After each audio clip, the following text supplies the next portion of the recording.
सभी को नमस्कार। हिमाचल सरकार ने प्रदेश के सरकारी विद्यालयों में जो अध्यापकों की खाली पद पड़े हैं उसको भरने के लिए 2 साल के बाद एक ऐसी नीति को लाने का काम किया है जिसके प्रदेश के युवाओं को जो प्राथमिक स्तर पे अपनी सेवाएं शुरू करेगा उसको 200 रुपये प्रति पीरियड, मिडल तक 250 रुपये, उच्च तक 400 रुपये और 500 रुपये सीनियर सेकेंडरी में काम करने वाले अध्यापकों को पर पीरियड के हिसाब से दिया जाएगा। जिसका मैं आकलन कर रहा था तो मिडल तक के मान लीजिए उदाहरण के मिडल में कोई अध्यापक मैथ का गणित का विषय को पढ़ाने वाले अध्यापक लगे हैं, उनको 25 दिन के आसपास का बनेगा तो 37,500 के आसपास का भत्ता सरकार को देना पड़ेगा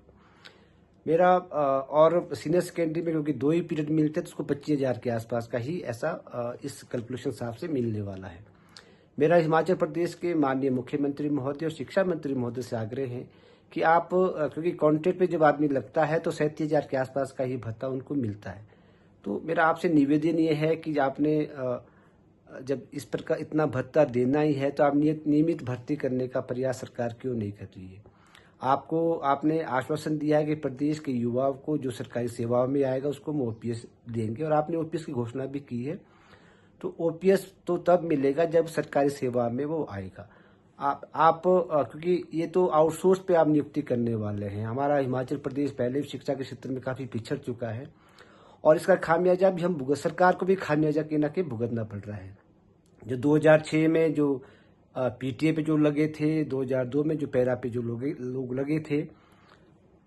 और 2012 में एसएमसी के ऊपर जो लोग नियुक्त हुए थे अध्यापक वर्ग, 2006 के लोग को 2018 में जाके 12-13 साल के बाद उनको जयराम जी की सरकार ने नियमित किया था और 2012 में एसएमसी के जो अध्यापक है उनको 2024 होने के बाद 12 वर्ष के बाद भी उनको ना कोई सरकारी सेवा में उनको नियमित किया जा रहा है, ना उनकी सेवा को शिक्षा विभाग ने अपने पास लिया है। लेकिन अभी हाल ही में आपने एक एलडीआर के तहत जो एक स्कीम लाने का भी प्रयास किया है, 5% कोटा आप ऐसा सुनने में आ रहा है। हमारा आपसे निवेदन ये है कि इस प्रकार की भर्तियों से, क्योंकि प्रदेश के शिक्षा विभाग में इस प्रकार का जो ट्रायल उसको बंद करना चाहिए, हमें बचना चाहिए। और वैसे भी सरकार को भी फायदा ये है कि जितने भी लोग आपने पीटी पे लगे थे,